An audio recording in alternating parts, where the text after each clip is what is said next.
विशाल दोस्तों, तो स्वागत है फिर से एक नए दिन और एक नए ब्लॉग में। तो दोस्तों अभी सुबह के 8:30 बज गए हैं और अभी हम दर्शन के लिए जा रहे हैं बद्रीनाथ धाम मंदिर में। बाकी अभी चलते हैं, ये हमारा रूम है। तो दोस्तों अभी हम मंदिर में दर्शन के लिए जा रहे हैं। बाकी आप देख सकते हो बेहद खूबसूरत नज़ारा।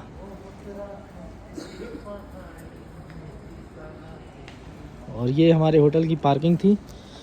हाँ, बाकी चलते हैं। मंदिर यहाँ से लगभग 500 मीटर की दूरी पर है। और रात को हम यहाँ पे रुके थे, कंचन रूप गेस्ट हाउस। तो भाई आज का मौसम काफ़ी अच्छा है दोस्तों, तो जल्दी से दर्शन करके आते हैं।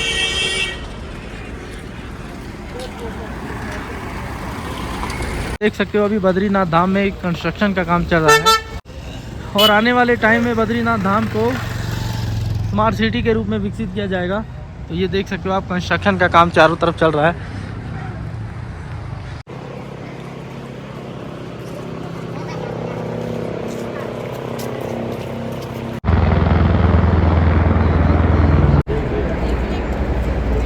तो दोस्तों मंदिर जाते वक्त आपको रास्ते में बहुत सारी शॉप्स दिख जाएंगी, जहाँ से आप प्रसाद ले सकते हो, पूजा का सामान ले सकते हो, प्रसाद ले सकते हो। तो दोस्तों मंदिर जाते वक्त रास्ते में आपको पंजाब नेशनल बैंक का एटीएम भी दिख जाएगा, ये देखिए सामने। और इसके आगे एक शायद एसबीआई का है। तो ये मंदिर का रास्ता है। तो दोस्तों आप देख सकते हो अभी काफ़ी भीड़ है मंदिर में। बद्रीनाथ धाम भारत के प्रमुख तीर्थ स्थलों में से एक है। बद्रीनाथ मंदिर भगवान विष्णु जी को समर्पित है। पौराणिक मान्यताओं के अनुसार सतयुग में इसी स्थान पर भगवान विष्णु नारायण जी ने तपस्या करी थी। इस मंदिर का निर्माण आदि गुरु शंकराचार्य जी ने 8वीं शताब्दी में कराया था। बद्रीनाथ मंदिर 2 पर्वतों के बीच बना हुआ है, जिन्हें नर और नारायण पर्वत के नाम से भी जाना जाता है। ऐसा माना जाता है कि नर और नारायण पुराने समय के ऋषि मुनि हुआ करते थे, जिन्होंने यहाँ पर तपस्या की थी। बद्रीनाथ मंदिर की हाइट समुद्र तल से लगभग 10,000 फीट की है। बद्रीनाथ धाम भारत के प्रमुख 4 धामों में से एक होने के साथ साथ उत्तराखंड के 4 धामों में से भी एक है।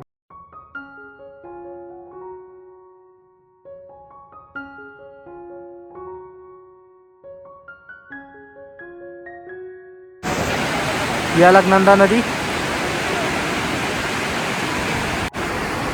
तो दर्शन करने से पहले आपको तप्त कुंड में स्नान करना होगा। उसके बाद ऊपर ये देखिए पुल से ही लाइन लग जाती है, तो इधर से के थ्रू आप जा सकते हैं दर्शन के लिए बद्री नारायण मंदिर। और ये बद्री नारायण जी का मंदिर।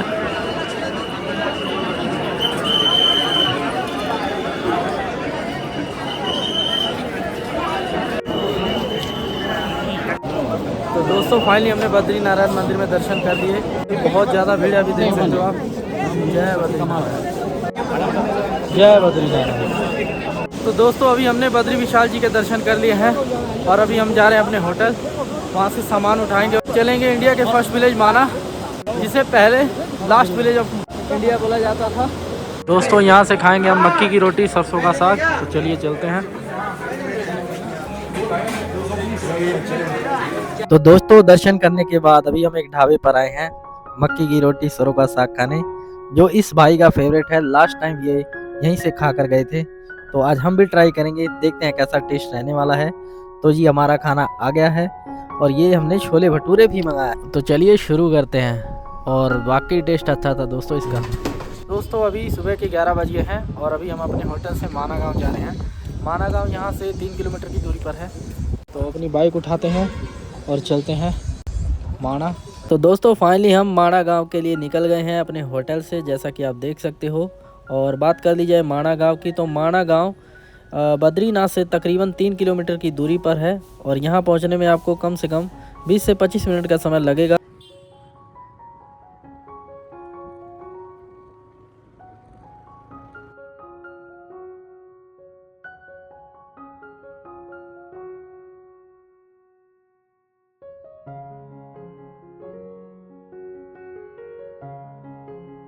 तो दोस्तों अभी हम माना गांव की तरफ बढ़ते जा रहे हैं और जैसा कि आप देख सकते हो ये बोर्ड जिस पे लिखा है भारत का प्रथम गांव यानी फर्स्ट विलेज ऑफ इंडिया।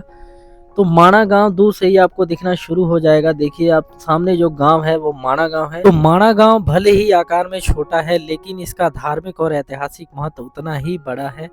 माणा को भारत का प्रथम और आखिरी गांव इसलिए कहा जाता है क्योंकि यह भारत और तिब्बत की सीमा पर स्थित है। माणा गांव एक छोटा सा गांव है जिसका धार्मिक महत्व इसलिए बढ़ जाता है क्योंकि यह वही गांव है जहां से होकर पांडव स्वर्ग की ओर गए थे। और माणा गांव में ही गणेश गुफा है जहां पर भगवान गणेश जी ने महर्षि वेद व्यास जी की सहायता से 18 पुराण और महाभारत लिखी थी। तो चलिए दोस्तों अभी चलते हैं इन सभी धार्मिक स्थलों के दर्शन करने।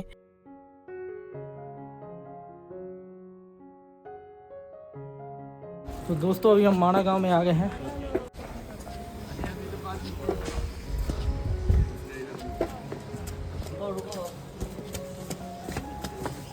तो दोस्तों इधर है भीमपुर, इधर भीमपुल है, सरस्वती धाम है, केशव प्रयाग है और गणेश गुफा इस साइड है और व्यास गुफा भी इसी साइड है। तो दोस्तों अभी हम जा रहे हैं गणेश गुफा। तो जी दोस्तों अभी हम पहुंच चुके हैं बहुत ही पवित्र पौराणिक और ऐतिहासिक स्थान जिसका नाम है गणेश गुफा। जी हाँ दोस्तों, जैसा कि आप ये बोर्ड पर देख सकते हो यह वही स्थान है जहां पर पुराण एवं महाभारत की रचना की गई थी। श्री गणेश गुफा, ऐसी मान्यता है कि यह वही स्थान है जहां पर भगवान गणेश जी ने महर्षि वेद व्यास जी की सहायता से 18 पुराण और महाभारत की रचना की थी। तो चलिए दोस्तों इस पवित्र स्थल के दर्शन करते हैं और आगे बढ़ते हैं। तो दोस्तों आप सामने देख सकते हो यह वही पवित्र गुफा है जहां पर बैठकर भगवान गणेश जी ने महाभारत की रचना की थी। गुफा के अंदर प्रवेश करते ही आपको एक विशेष ऊर्जा का अनुभव होता है। तो दोस्तों हमने गणेश गुफा में दर्शन कर लिए हैं और इसी स्थान पर गणेश जी ने महाभारत लिखी थी। और अभी चलते हैं हम व्यास गुफा में। तो दोस्तों गणेश गुफा में दर्शन करने के बाद अभी हम जा रहे हैं व्यास गुफा। व्यास गुफा की दूरी गणेश गुफा से तकरीबन 500 मीटर की होगी और रास्ता थोड़ा सा खड़ी चढ़ाई वाला है। तो दोस्तों फाइनली हम आ गए हैं वेद व्यास गुफा। यह वही पवित्र स्थान है जहां बैठकर महर्षि वेद व्यास जी ने महाभारत बोली थी और गणेश गुफा में बैठकर भगवान गणेश जी ने महाभारत की रचना की थी। तो चलिए अंदर चलते हैं और दर्शन कर लेते हैं। तो दोस्तों वेद व्यास गुफा में दर्शन करने के बाद अभी हम आगे की ओर बढ़ेंगे और आगे हम चलेंगे भीमपुल, सरस्वती नदी और स्वर्ग रोहिणी मार्ग देखने। तो चलिए चलते हैं और यहीं से एक रास्ता जाता है वेद व्यास गुफा से ही इन सभी जगहों के लिए। तो चलिए चलते हैं।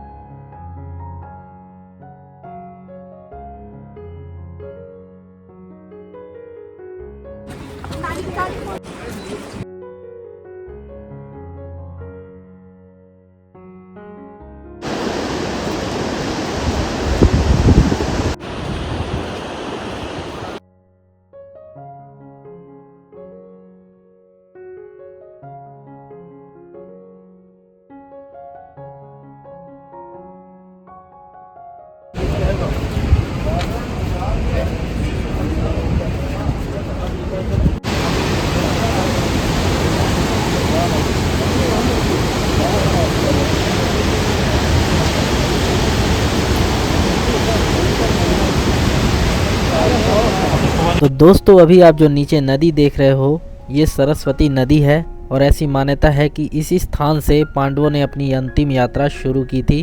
भीम ने इस नदी को पार करने के लिए 2 बड़े चट्टानों की मदद से इस नदी के ऊपर पुल बनाया जिसे भीम पुल के नाम से जाना जाता है, जैसा कि आप देख सकते हो।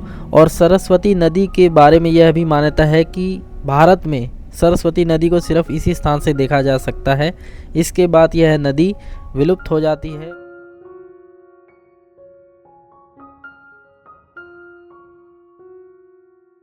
तो फिलहाल दोस्तों इस पुल को पार करके अभी हम जा रहे हैं सरस्वती मंदिर में दर्शन करने, जैसा कि आप सामने मंदिर देख सकते हो।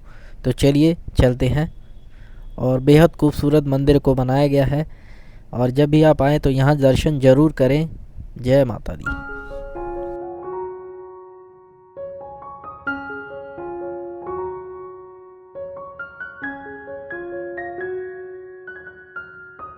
तो दोस्तों आप सामने देख सकते हो स्वर्गारोहण मार्ग। इसी रास्ते से मान्यताओं के अनुसार पांडव स्वर्ग की ओर गए थे। तो दोस्तों सामने आप जो प्रतिमाएं देख रहे हैं ये 5 पांडवों की प्रतिमाएं हैं।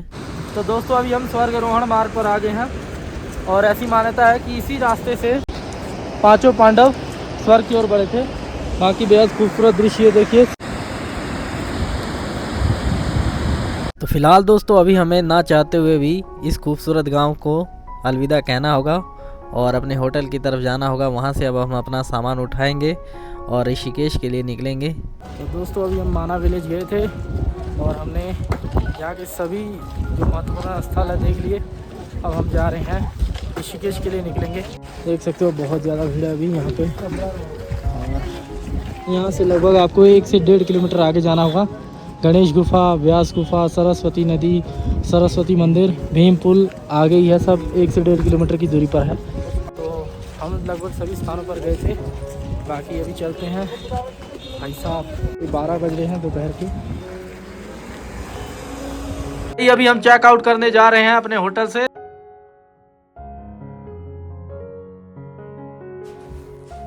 एक और भाई आ गए जो खाना बहुत अच्छा बनाते हैं। तो दोस्तों अभी दोपहर के 2:30 बज रहे हैं और अभी हम जा रहे हैं बद्रीनाथ से ऋषिकेश के लिए। अब हम निकलेंगे तो अभी चलते हैं। तो दोस्तों अभी हम हनुमान चट्टी मंदिर में आ गए हैं। यहाँ पे दर्शन करेंगे, उसके बाद चलेंगे आगे। यहाँ से बद्रीनाथ 10 किलोमीटर रह जाता है।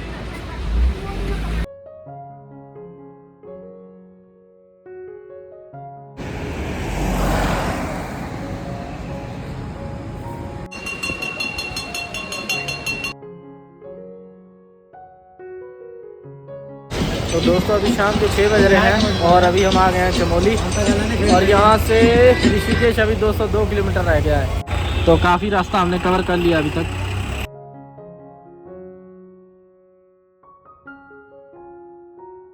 तो दोस्तों अभी हम आ गए हैं रुद्रप्रयाग में और रात के 9 बज गए हैं। ऋषिकेश जा रहे थे लेकिन अभी थोड़ा खाना वाना खा लेते हैं। रुद्रप्रयाग ये शहर है और देखिए ये ढाबा है।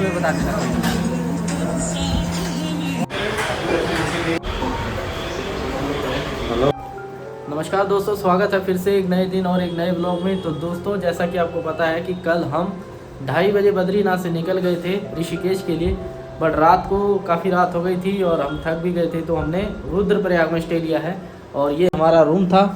और अभी सुबह के 8:30 बज रहे हैं और अब हम जा रहे हैं ऋषिकेश के लिए।